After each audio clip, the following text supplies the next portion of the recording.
Hai semuanya, selamat datang di Me Today. Bagaimana Raffi Ahmad dapat menjadi sultan dalam waktu 15 tahun?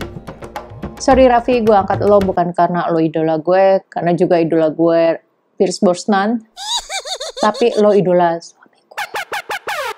Raffi Ahmad, siapa sih yang gak kenal Raffi Ahmad? Aktor yang memulai karirnya di tahun 2001, walau ada juga bilang tahun 2000 atau 2002. Ya, pokoknya dia memulai karirnya di usia 15 tahun. Nah, pokoknya SMP lah. Tahun-tahun berikutnya Raffi Ahmad ini mengisi dunia persinetronan Indonesia.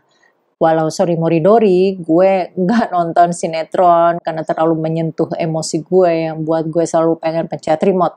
Dan berapa bayaran Raffi Ahmad setelah tahunan ya memainkan sinetron, memainkan film? Sampai sekarang masih main sinetron juga nggak sih? Kalau dilansir dari sini, tarif sinetron pertamanya Raffi Ahmad mendapatkan bayaran 500.000 dan selanjutnya di tahun 2010 mendapatkan bayaran 35 juta per episode. Per episode 1 minggu, jadi dalam waktu 1 bulan mendapatkan 140 sampai 175 juta rupiah. Tapi kalau menurut portal yang tadi, bayaran film pertama yang Raffi bintangi adalah sekitar 15 juta. Beda dengan yang ada di portal berita ini, bayaran pertamanya 20 juta, tapi kedua-duanya dari sumber yang sama, cuma nggak tahu kenapa beda, ya mungkin aja si Raffi Ahmad lupa gitu ya, udah lama banget soalnya waktu dia masih pi. Terus tarifnya makin lama makin naik, sampai di tahun 2007 membintangi Love is Cinta, bukan aktor utamanya gitu ya. Jadi cameo doang, itu pun dia mendapatkan 100 juta. Terakhir membintangi Asiapmen, bukan jadi Asiapmennya ya, Asiapmennya si Atta itu tahun 2022 si Raffi Ahmad yang menjadi Raffi Ahmadnya juga, menjadi dirinya sendiri. Cuma gagal tayang di bioskop karena COVID. Jadi cuma tayang di Prime Video yang ratingnya 2,7. Ya udah lebih lanjut nggak usah bahas rating lagi. Intinya sih kalau melihat filmografinya Raffi Ahmad ini sampai sekarang dia masih aktif bermain film. Walau hanya sekedar menjadi cameo saja. Apalagi Raffi Ahmad sudah punya PH sendiri. Meski Raffi Ahmad sih setahu gue kebanyakan jobnya itu kayak MC atau pembawa acara gitu ya. Waktu Raffi Ahmad press conference dengan Paris Hotman Hutapea, Raffi Ahmad ini bilang kalau tarif per sekali tampil adalah sekitar 25 sampai 50 juta per jam. Dan ada 3 program TV yang Raffi Ahmad ikuti hampir setiap harinya. Jadi kalau di total-total itu dalam sebulan bisa mendapatkan 50 juta kali 3 dikali 20 hari adalah 3 miliar. Kurang-kurangin lah dengan manajemennya sekitar 20-30%. Tetapi tetap banyak yang didapat si Raffi Ahmad ini. 2,1 miliar. Banyak. Ini aja waktu Raffi Ahmad nge-MC di kawinannya Ryan Harris dan Gwen Ashley, Crazy Rich-nya Surabaya. Dan bayarannya adalah di angka yang sangat fantastis, 5,5 miliar per 45 menit. Wow.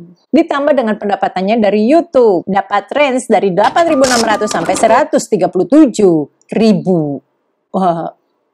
Atau kisaran 136 juta sampai 214 juta. Ini tarif isu 19 Februari nih, kemarin nih. Nah, beda kalau ya dari bulan-bulan sebelumnya gue dapat info kalau tarifnya itu bisa sampai miliaran. Terus lanjut ke bisnis kuliner. Raffi Ahmad ternyata baru-baru ini buka restoran di Paris, Le Nusa. Banyak yang bilang sih kalau harganya ini sangat fantastis. Dimana bebek betutu itu aja harganya berapa sih? Pokoknya semangkok bakso 500.000. Tapi itu kan Paris, nyari bebek aja susah, nggak kayak di sini. Empang banyak, tinggal nyemplung ngambil aja. Cup. Ya maksud gue average price yang ada di restonya si Raffi Ahmad Le Nusa ini 35 euro. Itu masih hitungannya standar di restoran sana. Masih banyak kok restoran lain yang harganya lebih daripada si Raffi Ahmad ini. Tapi mengingat restonya ini kan baru buka ya Desember 2023 lalu. Dan menyenangkannya dari review yang gue lihat di sini memperoleh rating yang presque parfait. Berapa kira-kira sebulan omsetnya? Nggak ada sumbernya yang disebutkan ya. Tetapi kalau yang gue kalkulasiin seperti ini hanya perhitungan kasarnya aja, jangan terlalu dipercaya. Kalau kasarnya per hari ada sekitar 100 orang, €35 kali 100 kali 31. Hasilnya adalah sekitar 1,8 M. Ya, kurang-kurangin lah dengan bumbu khas Nusantara. Kalau di sini kan jahe aja paling 10.000 ya sekilo ya. Setengah kilo kayaknya ya. Udah dikirim di sana kan harganya udah melonjak, udah naik lagi. Terus dikurangin biaya operasional, gaji pegawai atau pajak dan segala macam. Ya, mentok-mentok yang dikantongin itu sekitar 100 sampai 200 juta. Baru dari satu resto aja, belum dari resto-resto lain, belum juga bisnis cemilan-cemilan yang dimiliki Raffi. Gue nggak masukin dengan bisnis dia yang udah tutup. Dan gue dapat dari sini, PT Sari Kreasi Boga Tbk yang juga milik Raffi Ahmad memiliki pendapatan 228 miliar pada kuartal 2 2023. Sedangkan laba bersih perseroan didapat 101 miliar dari sebelumnya 4,95 miliar. Ini sangat-sangat peningkatan yang wow. Gue nggak tahu mau ngomong apa lagi soalnya. Karena ini baru PT-nya ya, perusahaannya ya, belum gajinya dia. Terus job endorse yang diambil Raffi Ahmad itu ya sangat-sangat banyak. Ya kalau red card-nya Raffi Ahmad itu kisaran 3 digit.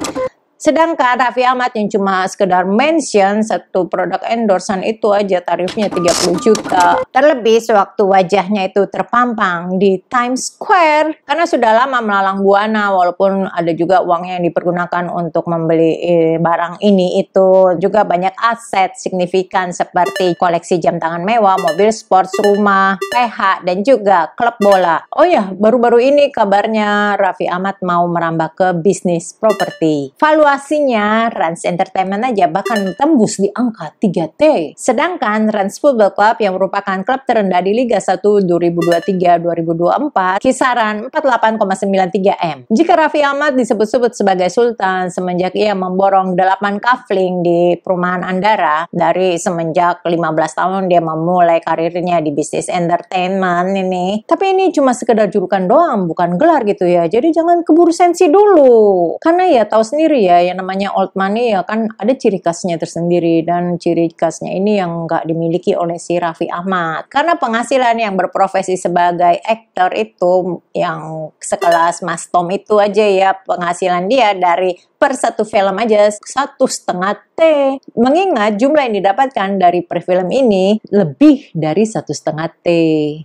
Tapi itu kan kalau di Hollywood, berbeda dengan yang di Indonesia. Di Indonesia, aktor yang memiliki rate lebih tinggi adalah Reza Rahardian yang sekali main itu 1 M.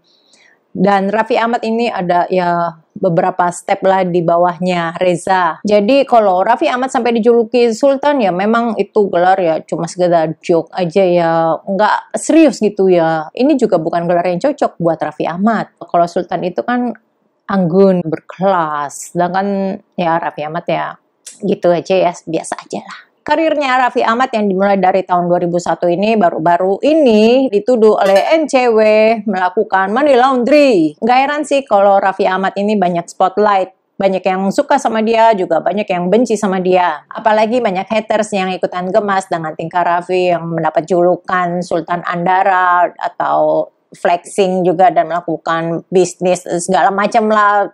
Tiap hari buat konten gitu ya, banyak banget kontennya. Walau kemudian NCW pun minta maaf karena telah buru-buru mengambil kesimpulan tanpa melakukan penyelidikan lebih lanjut, tanpa mencari tahu kebenarannya. Tapi ternyata dibantah oleh ketua NCW sendiri di mana berita tersebut adalah hoax. Apapun itu, Raffi Ahmad semoga gue cepat menyusul lo ikutan beli Konisek. Terima kasih sudah nonton, jangan lupa like dan subscribe. Stay safe and stay healthy.